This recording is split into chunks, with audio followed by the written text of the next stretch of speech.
I've created the shortest and most complete Midjourney course. Follow it and you will pass from this result to this in less than 20 minutes. Whoever you are, wherever you live, unless you live under a rock, you know that AI is revolutionizing the world and you can no longer ignore it.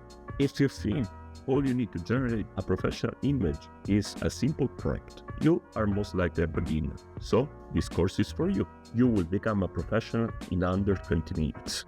The farther you go through the course, the more you will know you don't know, as with everything after all. And you will realize that explaining the image you are imagining in your mind to the AI is not as obvious as you think. In this course, you will understand how to translate your thinking into reality, managing to create successful prompts using tips, parameters, and tricks. We will teach you how to become a pro Midjourney, and at the end of the course, I will leave a proposal for the most entrepreneurial and passionate of you that hopefully could translate into a money-making opportunity for all of us. But let's focus on the full Midjourney course for now. Let's start immediately. Let's go and see how to use Midjourney. Let's go on Google and search for Midjourney. Then click on the first result and the bottom left click Join Beta. Then the screen will open on Discord, where you have to accept the invitation to the Midjourney community. Finally, we are in, and we can generate the images in the newbie channels. Here we see not only our own images, but also those of others. And now, if we want to see only ours, we'll make sure that we can see only our own images in this way. To the right in the user bar, we see Midjourney bot, and we can click on it. Then click Add App and select the server where we want to put it. Boom, the game is done. It was super easy. To generate the images, however, you must have a subscription. To find out the rates, we can send a message as if we want to generate an image, and as you will see, the bot is telling us that to generate the images, we must subscribe. So we click subscribe, then we click manage account, and our browser will open the page where we can find out all the plans. Once you have chosen the one you like the best and purchase it, you can generate your own images. After Midjourney has been set up, we are ready to go with our first lesson. Welcome to the first lesson of our Midjourney course.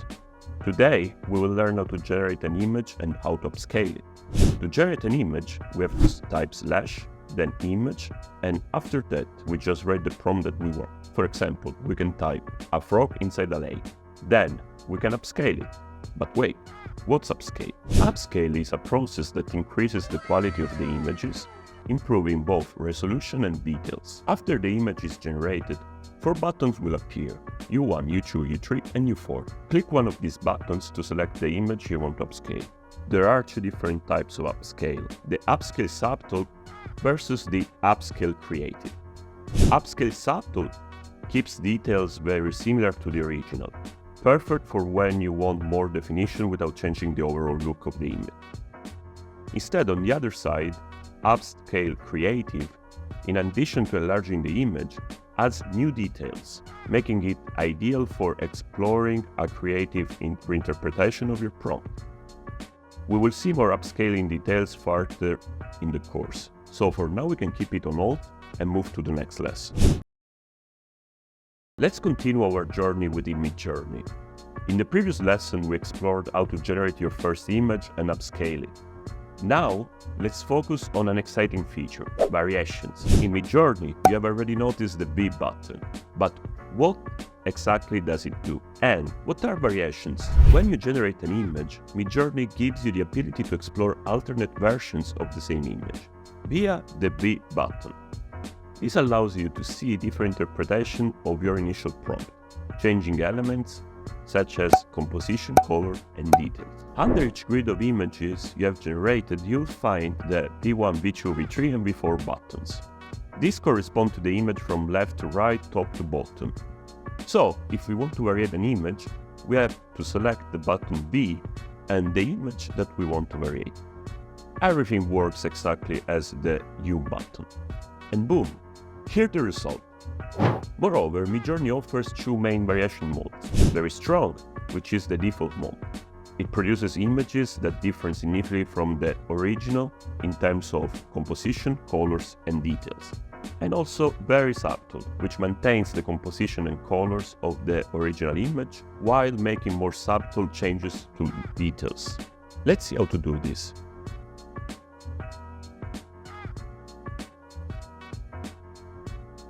After the variation is complete, we can upscale the image that we prefer, and you can see these two buttons. Let's start with the variation subtool. And that's the result. Now, let's do variation strong. And boom, here's the result. We also have another feature we can vary the image, the vary region feature. To use this feature, we have to do the following. Go to the image and click vary region. We don't only see the image, but also two tools in the bottom left, the square selection and the lasso selection, exactly like in Photoshop. In the bottom center of the image, there is a tab where you can modify the prompt. So, let's suppose we want to select the lasso tool and we want to modify the prompt. Here's the result. Another interesting feature is the remix mode, which we can activate in the settings. This allows us to change your initial prompt as you generate variations, offering an even greater level of customization. Let's now see how to add this mode via the Midjourney settings. Type / and then remix. Click remix mode and that's it. After we activate it, every single time we click on variation, it will ask you to edit the prompt, like this. Lesson 2 ends here for now, but stay tuned for lesson 3, in which we will understand better how to create the perfect prompt. In our third lesson, we'll focus on how to create the perfect prompt. Every prompt, in order to be perfect, needs a specific structure, which in turn can be divided in 3 sections.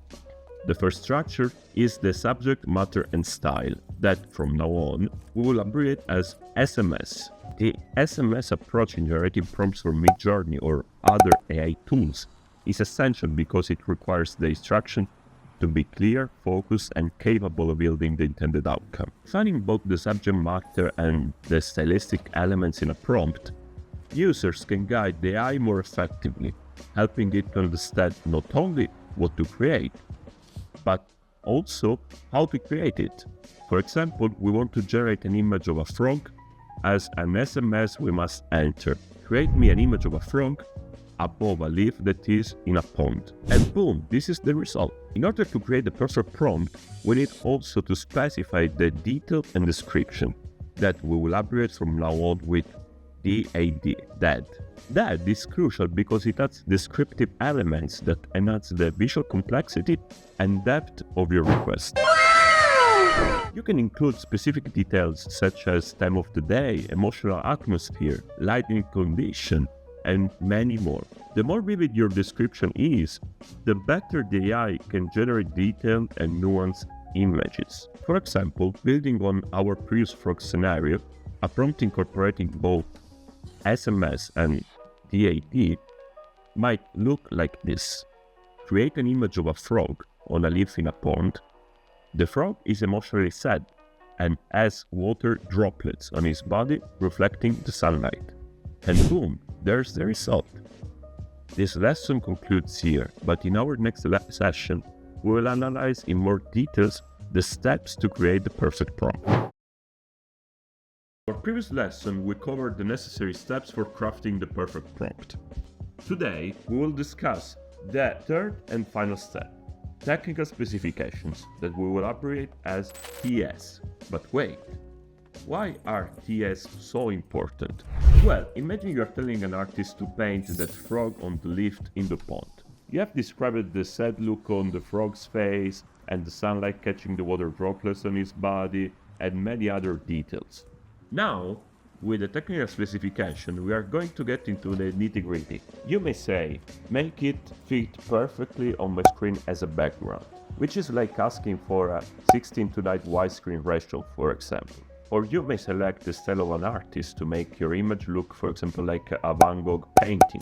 This guides the AI not only to just draw a frog, but to give it a specific feeling and quality. When we specify these technical bits, we are making sure the image isn't just what we want, but also fits where we want to use it. It's like telling your friend exactly how to spice up a dish so it tastes just right for your taste buds. We are setting the stage not just for what the picture is about, but how it feels, looks, and works in the space we're going to use it. Now, let's talk about the role of technical specification in prompt crafting. Technical specification involves specifying any particular technical requirements or artistic influences. This could include resolution, specific rendering techniques, or artistic references such as Doman Kinkade or Studio Ghibli. These details can help steer the generation process toward the desired outcome. Let's apply this with an example from our second lesson, which already includes the SMS and dead steps. So now the prompt with the third step added will look like this. Create an image of a frog on a leaf in a pond.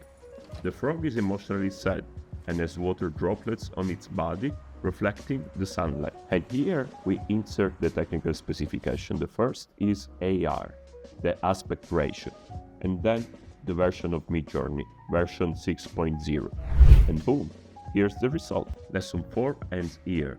But in the next one, we will delve deeper into the technical specification steps, focusing on various parameters to make your image exactly as you want it. In the previous lesson, we understood how to structure a prompt with all three basic steps.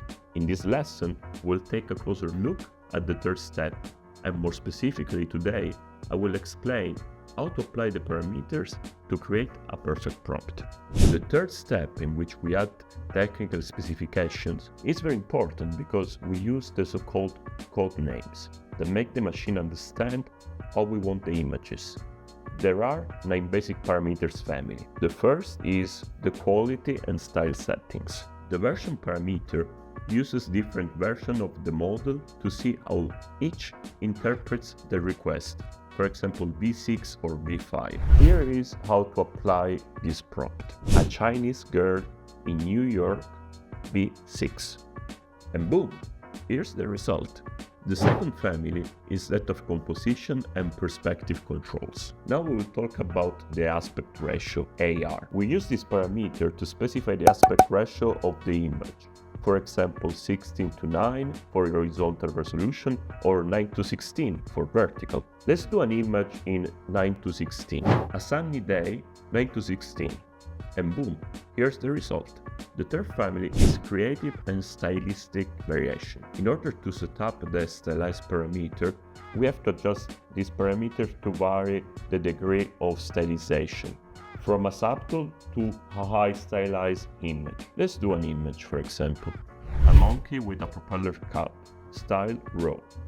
And that's the result. The fourth family is the image blending and enhancing family. The common blend combines 2 or more images or an image with text, allowing complex composite creations. Let's see how to blend 2 images. Type / on the bar and write blend. Click it and select the 2 images you want to blend. And boom, here's the result. The fifth family is that of Niji. The Niji parameter of Midjourney activates the Niji model, which specializes in the creation of anime-style images. This model uses various datasets and training techniques to produce vivid, stylized anime representation, making it ideal for projects requiring a distinct anime aesthetic. Let's do an image. A guy working at a PC, Niji. And boom, here's the result. Let's continue with the sixth family, that is the chaos family. The chaos parameter introduces a level of unpredictability and strangeness to the generated images. By adjusting this parameter, users can create more surreal, abstract, and unusual images. Higher values increase the randomness and unexpected elements in the visual output. That's very useful for artistic or experimental projects. For example, we can type down C50 for a slight increase in unpredictability. Let's try to do a prompt. A mountain view, C50. Here's the result. Then we can try to exacerbate it more, writing down C100 for a stronger surrealist distortion. Let's do another image with the C100 prompt. A mountain view, C100. Here's the result. As you can see, the second image is more surreal and has more random elements. Let's move on with the seventh family, that is the one of quality. The quality Q parameter controls the details and clarity of the image generated by Midjourney. Higher values produce images with finer details and a cleaner finish, although they require more processing time. On the other side, lower settings speed up the generation process, at the expense of the image details, however. They are suitable, in fact, for drafts or when high quality of the images is not crucial or required. For example, if we want maximum quality and details, let's use Q2. Let's do a prompt, a sunset, Q2. Instead, on the other side, if we want faster generation with less details, let's use now Q0.5. Let's do a prompt, a sunset, Q0.5. As you can see, the difference is clear. The second image was generated faster, but the quality was lower. And now let's proceed with the eighth family, the seed. The seed parameter allows us to specify a seed value that Midjourney will use to generate images. This function is critical for creating consistent styles or themes across multiple images, as the same seed will produce similar results, allowing us for consistent images in projects that require uniformity. Okay, now let's do an example with a random seed. For example, let's take seed 1, 2, 3, 4, 5 to generate a series of images with the same style theme. Let's do a prompt as always. A countryside view, seed 1, 2, 3, 4, 5. Now let's change seed to see the difference. Let's now use seed 67890 for another series with a different visual consistency. Let's do a prompt, a countryside view, seed 67890. Today's lesson ends here. Next time, we will talk about how to structure the prompt even more specifically and introduce similar colors, warm and cool.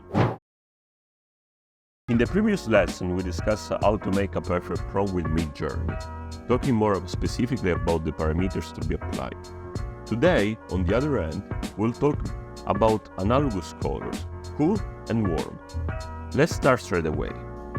Analogous colors are a set of three hues that sit adjacent to each other on the color wheel, sharing a common color. Typically, one is the dominant hue, often a primary or a secondary color, and the others are tertiary colors. These colors naturally complement each other, crafting serene and cohesive designs. Frequently found in nature, analogous colors are visually harmonious and soothing. Below, you'll find a table listing all analogous color groups, along with an example prompt showcasing the use of analogous colors. A sunset over the sea, analogous color yellow, V6.0. In general, warm colors are vibrant and evoke feelings of warmth and energy, reminiscent of the sun and fire. In contrast, cool colors are more subdued and calming, often bringing to mind the sea and sky. Below is a screenshot of a table displaying examples of warm and cool colors.